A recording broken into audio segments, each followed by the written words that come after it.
autour du Rwanda, du génocide. Comment est-ce qu'on arrive à distinguer en fait, je dirais, la plume de la pensée? Vous voyez, à un moment donné, chacun écrit des mots différents en ayant été témoin de cette situation. Dans mon cas, il n'y a rien de fictionnel du tout, parce que je n'écris que ce que j'ai vécu. Et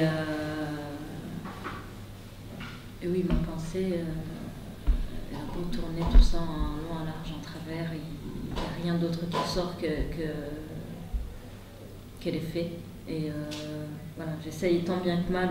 Au début, j'écrivais même pas forcément pour le rendre public, mais pour pouvoir raconter à mes enfants, parce qu'il s'est tellement passé de choses, moi, depuis que je suis née, et surtout les dernières années de 94, que ma mémoire, elle ne peut pas tout contenir. De avril à juillet 94, ça a pratiquement effacé les 14 années passées de mon enfance. Et en écrivant, ce que j'essaie de retrouver, c'est vraiment de pouvoir peut-être dire ce qui s'est passé en 94 pour que le reste aussi puisse revenir. Je pensais le faire surtout pour mes enfants. Et je me rends compte à quel point c'est important, parce que mon plus grand, qui a bientôt 6 ans, il me pose énormément de questions. Et des questions auxquelles je ne me serais jamais attendue. Et puis, il revient-tu régulièrement, et revient-tu. Et peut-être le fait d'avoir écrit, d'avoir essayé de mettre ça un peu couché sur papier, ça me permet peut-être d'en parler plus facilement, ou ça m'a permis d'y réfléchir d'une façon différente pour pouvoir le rendre. Mais au fond, je n'ai pas trop de mérite, hein. Je fais que raconter ce que j'ai vécu. C'est important, du témoignage, l'importance du témoignage. C'est aussi une contribution, puis si en plus ça vous permet de vivre les choses et faire intervenir des souvenirs, c'est positif. Sur le moment, moi je ne peux pas trop le mesurer, mais vraiment très sincèrement, je témoigne surtout pour ceux qui sont partis.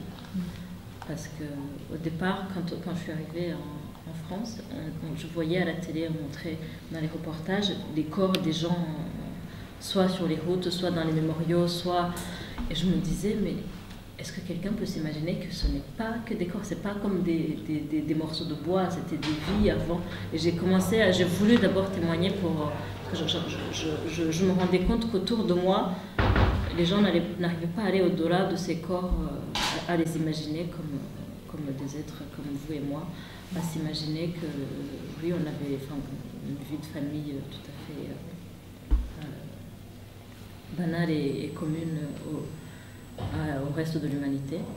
Et j'ai voulu commencer à témoigner aussi pour dire, non mais attention, c'est pas que des corps, il y a des vœux brisés là-dedans, il y a des gens à qui ces gens-là manquent, pour qui c'est pas que juste une image qui passe là. J'ai commencé à témoigner énormément pour eux, pour ceux qui ne sont plus là pour le dire. Après, c'est un peu bizarre, mais vraiment, je ne voulais pas venir aujourd'hui. Mais après, je me culpabilise si je ne le fais pas. Je me dis, mais non, tu ne peux pas dire non. Il n'y a pas beaucoup de Rwandais qui témoignent. Vous ne regrettez pas d'être venu? Non, je ne regrette pas. Je ne regrette jamais. Je ne regrette jamais. Puis je sais que, voilà, c'est peut-être ça aussi. Hein, si je suis restée, c'est aussi pour pouvoir parler pour les autres, qu'ils ne soient pas partis totalement silencieusement et sans conséquence. Je vais reprendre ma question du début, parce qu'en fait, elle vous concernait tous les deux. Quand je parlais fictionnel, je pensais au roman, en fait. C'était ça que j'avais en tête. Effectivement, vous avez un rapport différent aux choses, en tant que journaliste. Voilà, peut-être à un moment donné, on porte un regard différent, en tant qu'homme, en tant que journaliste, enfin je pensais même par rapport à la transmission, la diffusion de l'information, comment est-ce que pour vous ça s'est présenté? Il y a le combat contre le négationnisme dont vous parlez, mais qui est le fait de minoritaire. Je crois que d'ailleurs il faut trop s'y attarder. Mais il y a un autre combat à mener.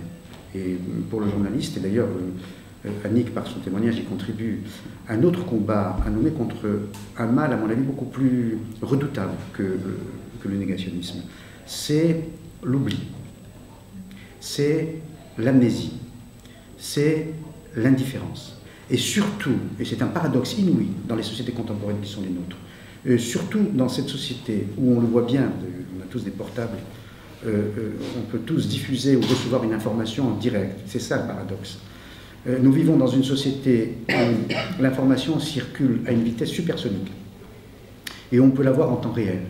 Et malgré cette diffusion, grâce à la technologie moderne, de cette information en temps réel, nous savons relativement peu de choses sur l'état du monde, sur les horreurs qui se produisent dans tel ou tel pays. Et c'est dû, d'une part, à l'indifférence, d'autre part, à ce que moi j'appellerais volontiers l'effet tam-tam. C'est que tous ces moyens d'information qui sont extrêmement nombreux aujourd'hui relatent un événement, dramatique ou pas, peu importe, amplifient l'événement et participent les uns et les autres à une sorte de surenchère. Et aussitôt après la fin supposée de l'événement, passe à un autre événement qui va chasser le précédent. Et du coup, non seulement l'événement suivant chasse le précédent et on va oublier le précédent, mais on assiste aussi à une sorte de nivellement de l'information où, pour prendre l'actualité évoquée ce matin, l'actualité d'aujourd'hui, où la chronique amoureuse d'un couple, prend plus de place que le drame qui se joue en Ukraine, pour ne pas parler du Rwanda. Donc voilà le danger qui nous guette, et je pense que les journalistes, mais là c'est une défaite des journalistes tels que moi je les représente, ou une défaite du journalisme tel que moi je le conçois, actuelle, une défaite, si j'emploie ce terme, et j'ose ce terme, où les journalistes de mon profil, y compris ceux qui me suivent, les plus jeunes, ont perdu aujourd'hui face à une nouvelle apparition, une émergence d'une nouvelle tribu. Et d'ailleurs, il a été fait allusion à un sketch sur le Rwanda dans une émission par Alain tout à l'heure, un autre rescapé. Il y a une confusion qui a été faite entre les journalistes et les auteurs de ce sketch, qui sont des amuseurs. Et eux, actuellement, c'est un autre mal qui nous guette. Il y a actuellement un mélange de l'information, même grave, la mort d'hommes, un génocide au Rwanda, et ce qu'on appelle le divertissement. Les Américains ont trouvé un terme, l'infotainment, le mélange des deux. Et donc actuellement, ce nivellement existe aussi par le bas, où on confond absolument tout, où tout prête à rire. J'ai entendu une phrase absolument horrible dans une émission de France 2, où un chroniqueur, un amuseur, faisant allusion à la relation amoureuse entre François Hollande et Julie Gaillet, a osé comparer ça avec la tuerie de Toulouse, à propos d'un scooter. Donc voilà, on est dans cette période-là, complètement folle, où tout se mélange et qui nous coûte énormément, d'où la vigilance, par le rappel des faits aussi douloureux que celui qu'a vécu Annick, et par le rappel, de notre part, sans cesse, des faits dans leur rigueur, simplement. Comment est-ce que vous, à votre façon, vous pourriez envisager ça, voilà, l'idée de retourner sur les traces et aussi de voir en fait, parce que parfois c'est un peu cette difficulté, c'est qu'on voit les mauvaises images ou on entend les mauvaises choses. Comment est-ce que, à votre façon, vous pourriez percevoir une telle initiative? Alors moi je trouve que tout ce qui peut être fait doit l'être est important. J'ai participé à des voyages comme ça, par exemple à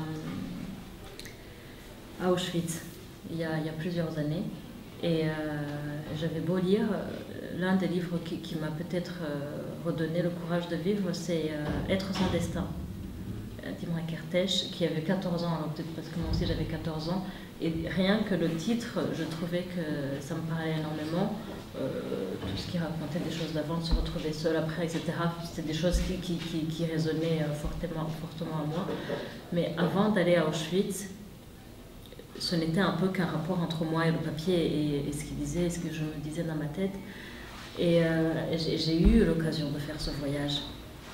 On avait fait ce voyage, on avait même été après en Israël, à Yad Vashem, je crois que ça s'appelle, si je ne me trompe pas. Et c'est des choses qui m'ont aussi construite, dans le sens où finalement on acceptait que je mêle mon histoire à d'autres histoires universelles comme ça qui parlent de massacres de masse. On était avec des rescapés de la Shoah qui avaient 60 ans de plus que moi, mais je crois que c'était les personnes qui me comprenaient le mieux au monde. Et que c'est que dans l'échange et dans dans l'effort aussi d'aller vers les autres, d'aller voir que, au fond, les choses se font aussi. Je trouve ça très bien. Vous prenez une très bonne initiative. Ce travail de mémoire, c'est vous aussi qui le faites, c'est pas seulement les journalistes, pas seulement les rescapés, les témoins, en revenant sur les lieux de l'horreur, tout simplement, et en revisitant ces lieux, donc ce passé, et remplaçant cesse au monde ce qui s'est passé à ce moment précis, c'est-à-dire en avril, mai, juin 1994, dans un pays qui s'appelle le Rwanda. Donc on ne peut que vous féliciter pour ce type d'initiative.